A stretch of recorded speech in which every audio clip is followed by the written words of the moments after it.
Famoso psicólogo George Miller una vez dijo, todos quieren pensar que la ciencia avanza gracias a hipótesis claras.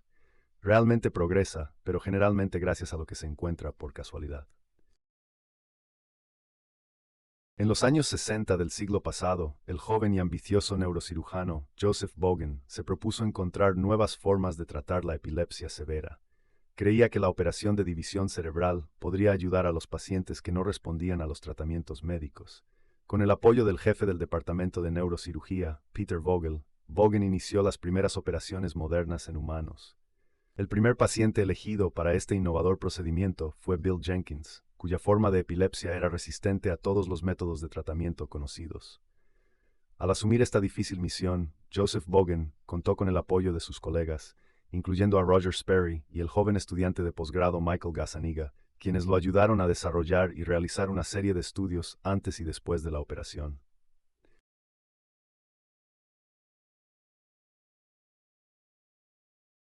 Sobre esto habla Michael Gazzaniga en su libro ¿Quién está al mando? El libre albedrío desde la perspectiva de la neurobiología.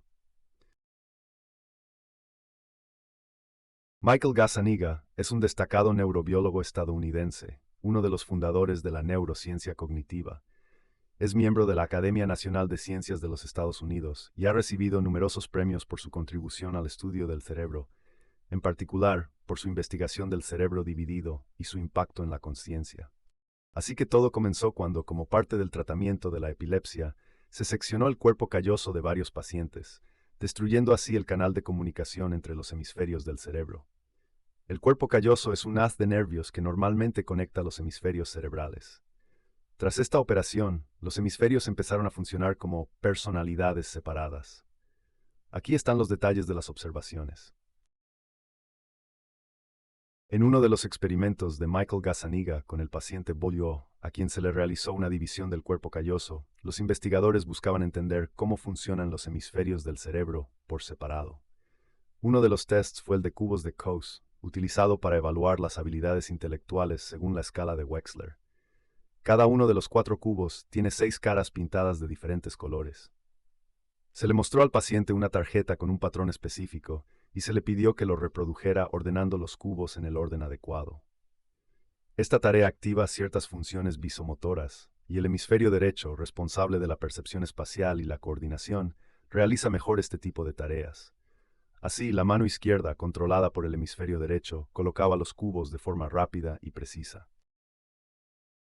Cuando los investigadores pidieron al paciente realizar la misma tarea con la mano derecha, controlada por el hemisferio izquierdo, resultó que el hemisferio izquierdo, responsable de las habilidades lingüísticas y analíticas, no lograba completar esta tarea.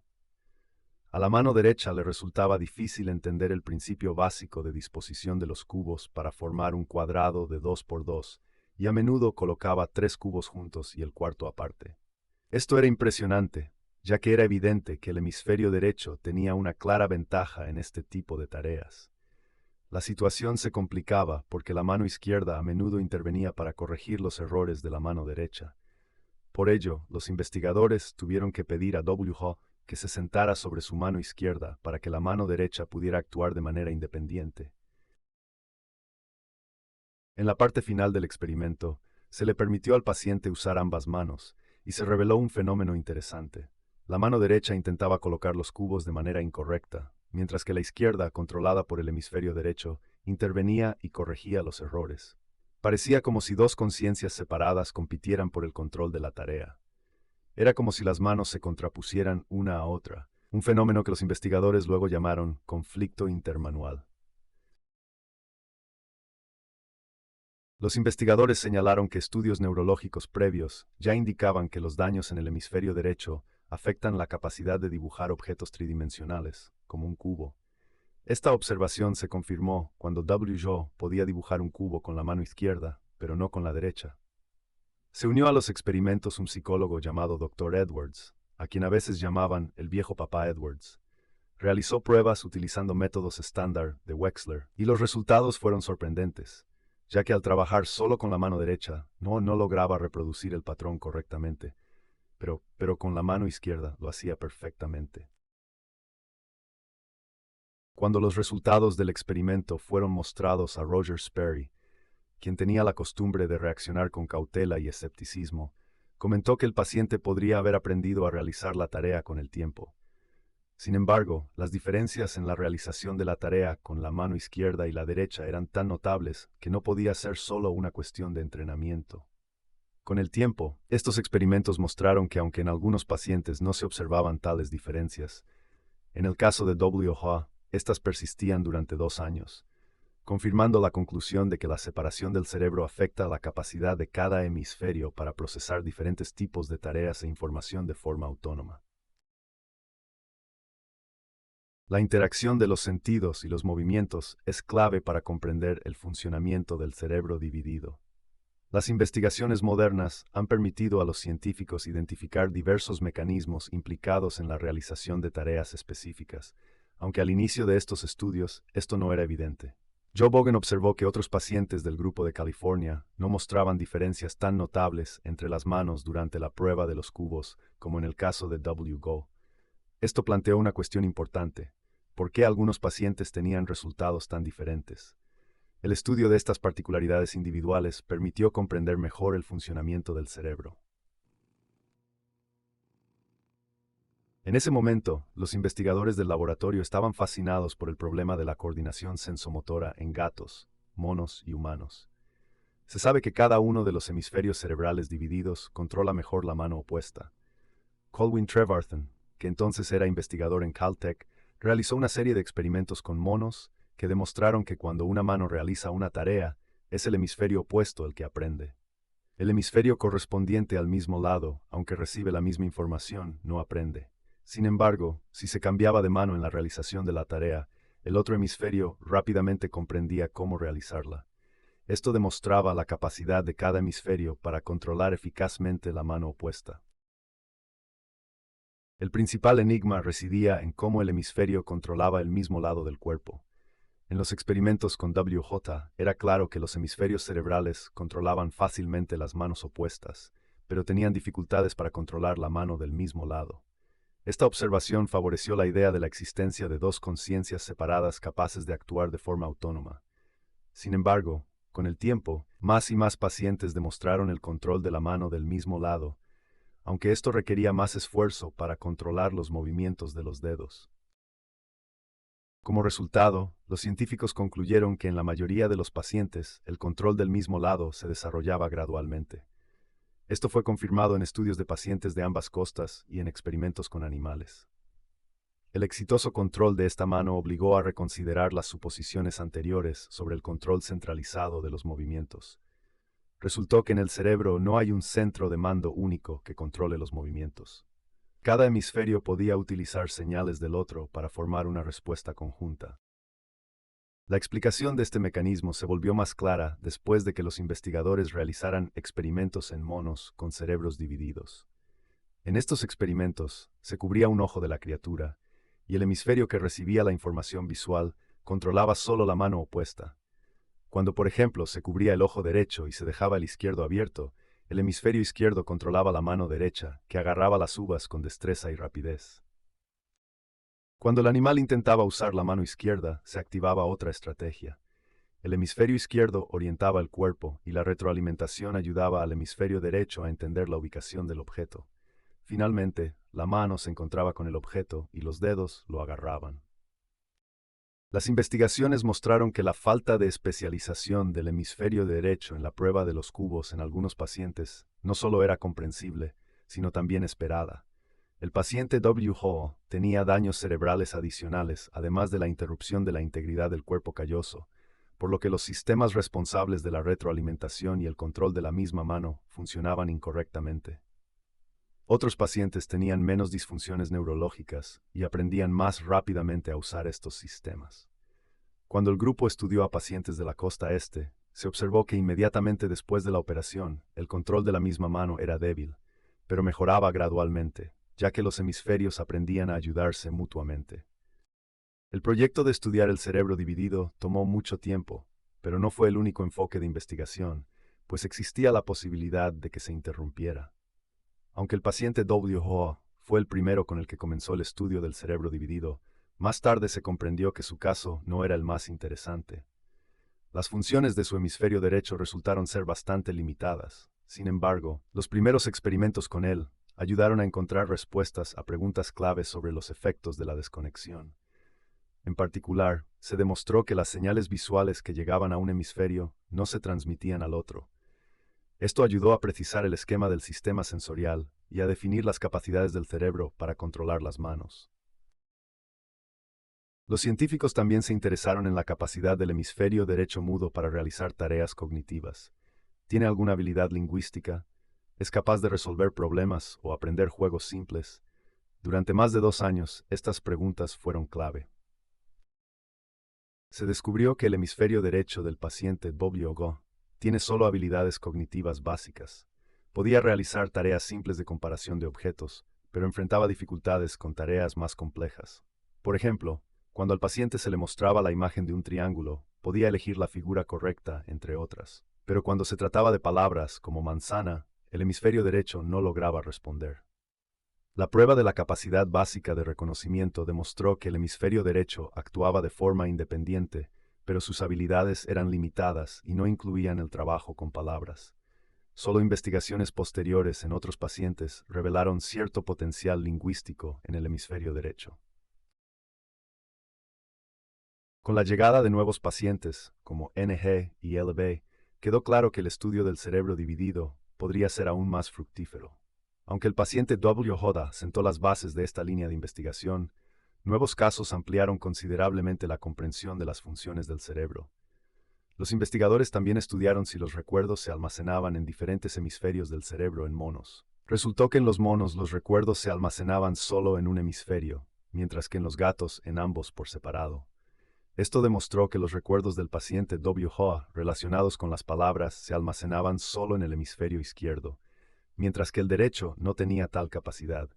Sin embargo, ambos hemisferios podían reconocer objetos, incluso si el derecho no tenía la capacidad de nombrarlos.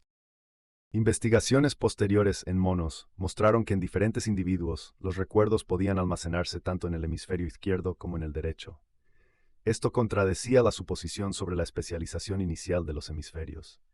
En algunos pacientes, ambos hemisferios mostraron habilidades lingüísticas, aunque en la mayoría solo uno lo hacía. Así, las diferencias individuales entre los pacientes se hicieron aún más evidentes, y la cuestión de dónde se almacenan los recuerdos quedó sin resolver. Con el tiempo, el enfoque de las investigaciones sobre el cerebro cambió. Los primeros resultados de los estudios, publicados por Joe Bogan, Roger Sperry y otros, se referían principalmente al paciente WHO. Los casos individuales siempre son interesantes, pero no proporcionan una imagen completa para conclusiones generales. Más tarde, cuando se estudiaron más pacientes, quedó claro que las pruebas en WHO, aunque sentaron las bases para el estudio del cerebro dividido, no podían mostrar todas las consecuencias de la operación. Al principio, el panorama parecía simple y claro, pero resultó ser solo el comienzo de una comprensión más profunda. Han pasado ya 50 años, pero los efectos de la desconexión de la autopista principal del cerebro aún no se comprenden por completo. Las operaciones en el cuerpo calloso se realizan raramente, y con el desarrollo de nuevos métodos y medicamentos son cada vez menos comunes. Joe Bogan siempre señalaba que la ciencia se desarrolla de esta forma. Primero se realizan grandes descubrimientos, y luego se llenan de numerosos detalles. Los nuevos pacientes que se unían gradualmente a la investigación solo complicaban el panorama. Como se indicó anteriormente, se descubrió que cada hemisferio puede controlar ambas manos, pero no ambas al mismo tiempo. Al principio esto parecía lógico, ya que se sabía que cada hemisferio controla el lado opuesto del cuerpo. Con el tiempo se entendió que cada mano podía señalar el lugar de contacto en cualquier lado del cuerpo, lo que sugería que la información sensorial de ambos lados llegaba a cada hemisferio. Sin embargo, investigaciones posteriores refutaron esta suposición. Algunos pacientes mostraron habilidades desarrolladas del hemisferio derecho, que resultó ser capaz de realizar tareas no verbales. Esto demostró que el cerebro tiene un sistema interactivo y dinámico, incluso si sus partes funcionan de forma independiente. Uno de los mecanismos clave resultó ser la conexión con las emociones. Las emociones afectan constantemente los estados cognitivos de una persona. Las áreas más primitivas del cerebro, ubicadas bajo el cuerpo calloso, controlan las emociones y tienen conexiones con ambos hemisferios. Esto planteó la pregunta: ¿Pueden las emociones percibidas por un hemisferio ser captadas por el otro? Estas cuestiones se hicieron relevantes tras comparar a los pacientes WSH y NSH, cuando se observó que cada hemisferio intentaba seguir las acciones del otro. Durante las pruebas con la paciente NG, los investigadores notaron que cada hemisferio podía enviar pistas al otro mediante ligeros movimientos, como movimientos de cabeza. Esto recordaba a un baile, donde cada pareja interactúa con el otro a través de sutiles pistas, como en el tango. Con el tiempo, los pacientes se volvieron más hábiles en esta autopista. Los estudios mostraron que incluso en hemisferios separados existía un intercambio de pistas, y este fenómeno se denominó pista cruzada. Se observó tanto en experimentos con animales como en pruebas con humanos, y se repitió a lo largo de los siguientes 50 años de investigaciones. Uno de los experimentos con la paciente NG demostró este fenómeno. Cuando ella veía un destello de color en el campo visual derecho, asociado al hemisferio izquierdo, nombraba el color correctamente. Pero cuando el destello aparecía en el campo visual izquierdo, asociado al hemisferio derecho, primero decía un color y luego corregía su respuesta. Al parecer, el hemisferio derecho enviaba una señal al izquierdo que ajustaba la respuesta usando la pista recibida. Esta estrategia de pistas era tan intrigante que los investigadores comenzaron a diseñar experimentos para comprender mejor su mecanismo. Surgió la idea de que las pistas podrían transmitirse a través de rutas alternas que conectan los hemisferios. Las observaciones mostraron que una parte del cerebro podía influir en otra, incluso si el enlace directo estaba roto. En general, estos descubrimientos cambiaron la forma de entender el cerebro, demostrando que los procesos mentales pueden interactuar incluso en un cerebro dividido.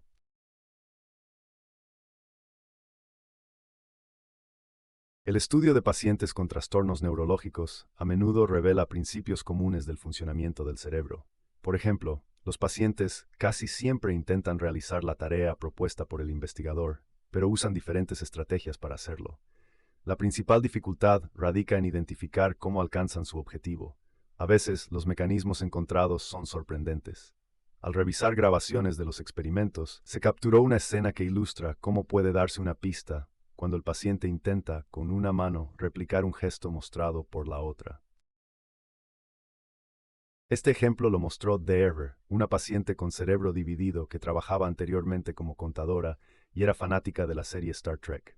Tras la operación, presentaba todos los síntomas estándar de desconexión de los hemisferios. Las señales visuales y táctiles no se transmitían entre ellos. El hemisferio izquierdo controlaba el lenguaje y el derecho, el reconocimiento de imágenes.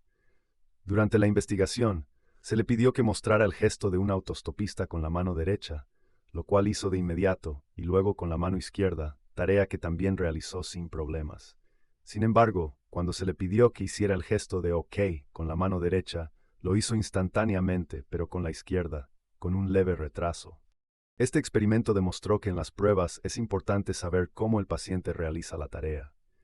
El hemisferio izquierdo, que entendía las órdenes verbales, las transmitía al hemisferio derecho, que controlaba los movimientos de la mano izquierda. Surgió la pregunta, ¿cómo pueden las señales dadas a un hemisferio influir en otra parte del cerebro? El paciente W. Hoba tenía dificultades significativas para controlar el mismo lado del cuerpo, mientras que otros pacientes, como DR, mostraban distintos niveles de control. Las dificultades para manejar la mano izquierda podían estar relacionadas con la pérdida de conexión entre los hemisferios, y el hemisferio izquierdo no lograba transmitir instrucciones precisas al derecho. Para entender este fenómeno, los investigadores cambiaron la tarea. Se le pidió a la paciente realizar un gesto primero con la mano izquierda, pero sin una demostración previa de la derecha. Ella no pudo realizarlo correctamente.